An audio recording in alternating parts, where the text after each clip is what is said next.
So in this section, we're going to look at parameters, and this is, I believe, a good module to include in the enablement, because it'll teach you how you could use parameters, the different types of parameters in big data management in the developer tool. So what we're going to do is we're going to focus on parameterization. We'll be aware of the different types of parameters and where you can actually use these parameters. Okay, so the first thing is the system parameters, right? So we have, these are built-in parameters that are available out of the box within the developer tool. So you don't have to go ahead and create them. They're constant values that will not be overridden, and they're system specific, right? So if you look in my snapshot here, remember when we talked about the installation configuration, and I mentioned that when you go to the DIS, you go to execution options, there's the cache directory, source directory, and target directory. So these parameters can be configured, right? So you will define where you want to store your source, target directories, cache directories, all on the Informatica server, right? This is not related to Hadoop, but this is pointing out on the Informatica DIS server. On the right-hand side, you'll see system parameters, right? So these system parameters would be associated to what are the DIS properties, right? So cache directory, source directory, temp directory, reject directory, these are all parameters that are defined. These are bound by the parameters you define in the DIS. If you look down, you have application name, service name, mapping name, runtime. These are system parameters that cannot be overridden. These are going to be constant for that particular service, for that particular mapping. Okay, so then you have user-defined parameters. Now these are parameters that I define in a transformation, in a mapping, or in a workflow. Again, very similar to what PowerCenter offers. I can configure the mapping to use different parameters, right? So these could be associated with connections, flat files, cache, temporary, and I can define parameters in a parameter file and a parameter set. So when you, and we'll cover this in the next few slides, but when you are working with parameters in the developer tool, specifically in the developer tool and not PowerCenter, remember this is not in PowerCenter, these are all developer tool specific parameters. There are two ways that you can use and manage parameters. One is the parameter file, and the second is a parameter set. And we can update these values at each mapping runtime, right? So we'll cover those two concepts, these two new concepts in the next few slides. What are the parameter types, right? So you've got the integer, these are the data types that you can associate to a parameter. And why I want to call out the star here that I put down as existing types, and the rest are new. So if you're familiar and if you've been working with 9.6.1 or prior releases of the developer tool, you'll know that there was limitations on parameters and how they would use parameters. So just want to call out what's new in 10.0, 10.1 if you're familiar with the 9.6.1 or previous versions of the developer tool. In terms of source and targets, I have the ability to, at least at a relational level, parameterize my connection object. I can parameterize the table name, the owner, pre-post SQL, within I can filter, join, I can parameterize all of these conditions. So again, very high level. This is very familiar. If you're familiar with how PowerCenter works in terms of parameters, this should not be a surprise to you of how you set up parameters in the developer tool. All right, so this is the file, right? So we talked about parameter support in source and targets. In terms of flat files, right? So you could have a flat file or HDFS file you could parameterize the delimiter, the name, the directory of that object, right?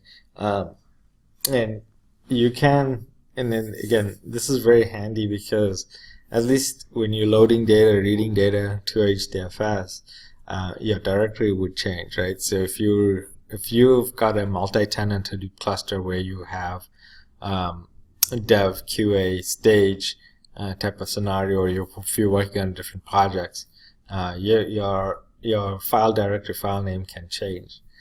So this is pretty handy to have it called out, and the different types of delimiter. In terms of HDFS, like I said, typically a customer would define the type of format that you're writing to, but you also have the format to load a CSV, comma delimited files onto Hadoop. Transformations, again, I know I keep referring and saying go back to the documentation, but this is high level of transformations that where you could set parameters, right? Cache directory, you've got expression, joiner transformation. Notice I said join condition. This is something that's pretty cool, and we'll talk about that in dynamic mapping templates. But you have the ability to parameterize your join condition, something that you can't do in PowerCenter. Parameterize your sort key as well in a sorter transformation. You can parameterize your condition, whether you're using expression, router, filter, or even the update strategy, right? So really, in the next module, and I don't want to get into this too much right here, but we'll be talking about dynamic mapping templates. And one of the things that dynamic mapping templates leverages is parameters, and you can actually parameterize your entire mapping from source to transformation logic to the target. And I think that's a pretty neat feature to have, because most of us have seen implementations where customers leverage heavy use of parameters, right? Parameter binding is basically if you're using parameters from reusable objects, transformations, and maplets to a specific mapping parameter or to a system parameter, right? So you can specify a parameter and say, look, this parameter I'm going to use within the mapping, and I can use it elsewhere if I define it as a system parameter or to set it as a parameter value. And I talked about two ways of defining a parameter file, parameters, right, or saving parameters. One is the parameter file. Now, this parameter file is a XML file that contains the elements that, or parameters in terms of name value pairs. This is different from PowerCenter, right? So in PowerCenter, we had a plain text file where you define what the parameter is, and you define what the value would be, values associated with that parameter. So here I have an example of a parameter file, and if you can see at the bottom here, I have what the parameter value is. So, or I'm sorry, what the parameter name would be and what the value would be, right? So I would have to define the parameters in an XML format. Now there is a what you would do first if you're using an XML file is I would list what the parameter file is, and then I can generate list the mapping parameters from the mapping itself that will generate the XML file, and then I can use that XML file to execute the mapping, right? So here you would see in the top line, infacmd, I do a listing of what the parameters are for the specific mapping, and then I can execute that the mapping with the associated parameter file. One thing that I think is pretty neat in 10.0, again 10.0, 10.1 is parameter sets.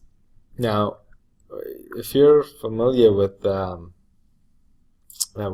Power Center, and if you're familiar with how you dealt with parameters, we've been accustomed to managing parameter files, right? So if you've got a parameter file, you've got a workflow that's running, and someone by accident removes that file, you kind of, the mapping would fail, because obviously that parameter file is no longer associated and it can't be found during the workflow run or mapping run. What 10.0 allows you to do is create parameter sets, and parameter sets are repository objects that stores your parameters in the repository, right? So it'll store the name value pair in the repository. What that alleviates you from is managing the parameter file on the local disk, and if you're running on grid, then you don't have to worry about the shared file requirement. But in terms of managing that file, you don't have to manage a parameter file. It is all managed in the repository, and you can update these values while they're in a repository, right? Conceptually, exactly. Well, I shouldn't call it conceptually same, because pretty much it is the same as a parameter file, right? Because all the configuration that I talked about, all the types of parameters that you can set, in the transformation, sources, or targets, is what you could set here in a parameter set. I'll show you a parameter set here after we go through the slides. But parameter sets, I think, is something that you should definitely look into using versus parameter file. In terms of deployment, you can add one or more parameter sets to an application. And we didn't really cover deployment, but deployment is the process of taking your mappings, workflows, and your objects, I should say, your transformation, your mapping objects, your profiles, workflows, and putting them into an application. And the application is what would be used to deploy to the DIS. So if you're thinking about in a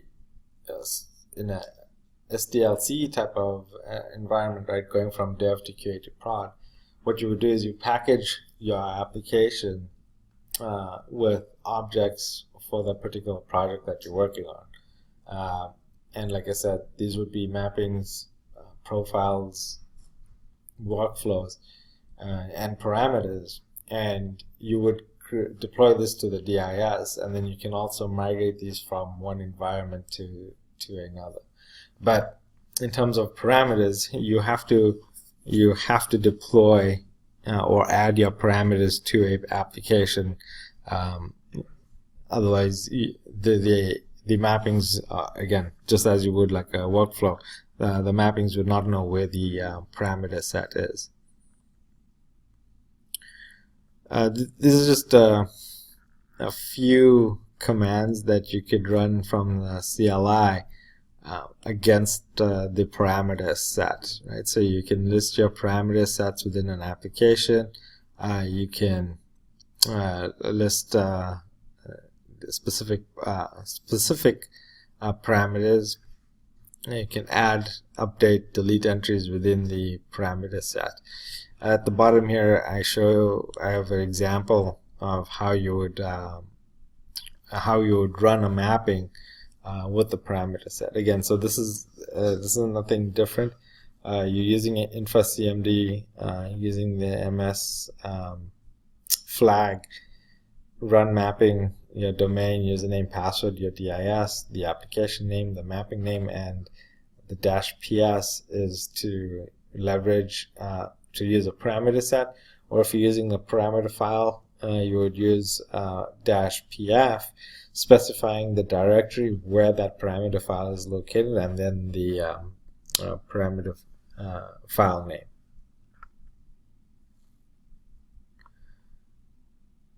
One thing that you can do is so mapping outputs, what they do is that you can return a single value as a result of aggregating or some sort of transformation on a particular field for each row that the mapping processes, right? So if you, for example, you have a mapping output that can return the number of error rows that the mapping has found, right? So a mapping can then return the latest, or a mapping output can return the latest order date that the mapping has processed, and the total amount of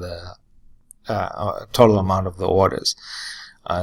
You have user-defined mapping outputs. Again, this is an output that is a numeric or a date value that a mapping returns by aggregating the field for each row in the mapping, right? So example here would be, say you want to know the orders reach a specific threshold.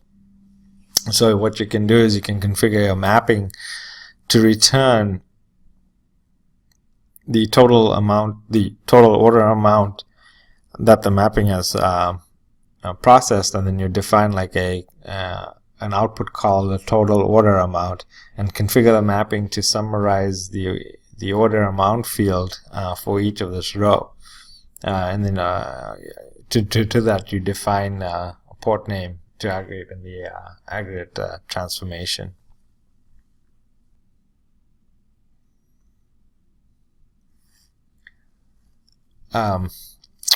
You could also output,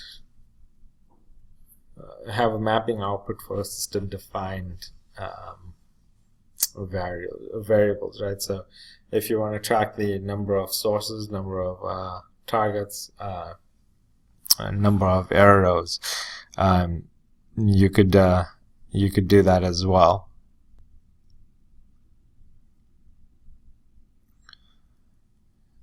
You could also save the mapping output to the repository, and then you can reuse that the next time that the mapping would run, and you could configure that again within the workflow itself, and you persist the value to the repository.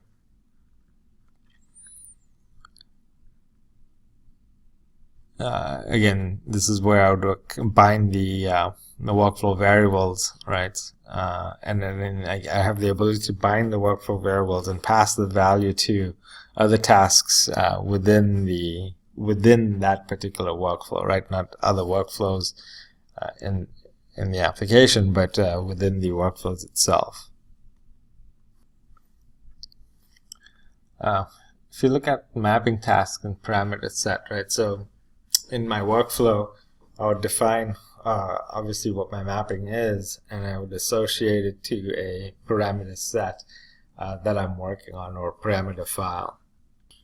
Within the mapping task itself, I have the ability to save logs, right? So you could save logs based on run, on a number of runs, timestamp, or timestamp. In terms of tips and tricks, best practices, my recommendation would be to use parameter sets, just because obviously there'll be more enhancements in the future in how they work, but also in terms of maintenance, right? So, I don't, if I'm, think about it two ways in terms of maintenance. One, I'm not storing that parameters in a file that's stored on the server. And I don't have to be concerned about migrating that parameter file from dev to QA to prod, because once I've set, if I'm using parameter sets, these are repository objects, and like I said, when you create an application, deploy an application, that parameter set will be packaged and will be deployed to the respective environments. you don't, if you're using the old parameters, parameter files, again, here specifically talking in with respect to the developer tool and not PowerCenter, right? You can, there's no need to upgrade those parameter files that you've used in 9.6.1 in previous versions to the new format, but they're highly recommended. But like I said, my strong recommendation is to use parameter sets versus parameter files. So what we can do is, let me take a let's go back to my environment and see let's see if I can show you a quick demo of how you set up parameter sets and what the parameter sets would look like. Okay, so I'm going to bring up my developer tool here. So in the developer tool, the way I'd create parameter sets is I'd click anywhere in the folder, and I can say new, and I can say parameter sets, right? So it's the last option here. Once I click on that, I provide the parameter set a name, and I'm gonna say PRM set, and then name of the parameter set, right? So I've already used customer, so let's just say orders, right? So create a parameter set, and that will get created, and I can create finish, and that will get created at the bottom, and this becomes a repository object. Then what I want to do is I want to associate a mapping to my parameter set. I can associate it any mapping. So if I go and scroll down, that's a lot of folders. Which folder am I working on?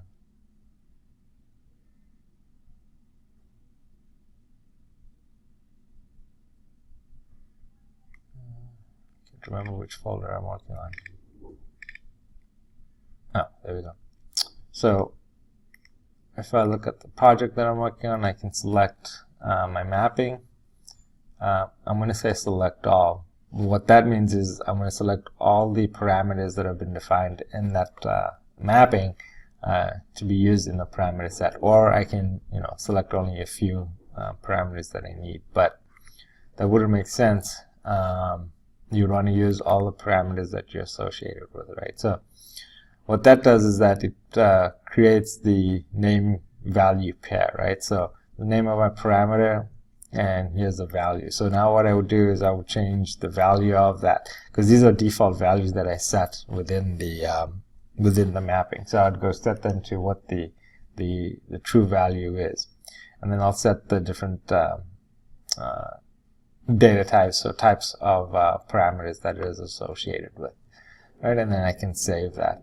Now if I go back and look at a parameter itself, let's see, parameter used in a parameter file. So if I open up this mapping and I define parameters, so let's take a look at this example, and I look at the data object. Come on. So with this particular data object, this is an HDFS file, and these are all the parameters that I defined. And as you can see, these are all the default values that I would use. So when I actually use this, if I want to use if I want to use the same parameter set with a different mapping, I can do that. I just got to make sure that my default values are not the same. All right. So this is an object that I would set, and I'll say, okay, here are all my parameters that I associate with this object. If I look at the object, and again, in the object itself, I define what the parameter file name is, or what the parameter name is, and then what the default is, right? And then what the type is. While I'm there, I can go back. Since this is an HDFS object, I can parameterize my delimiter that I talked about.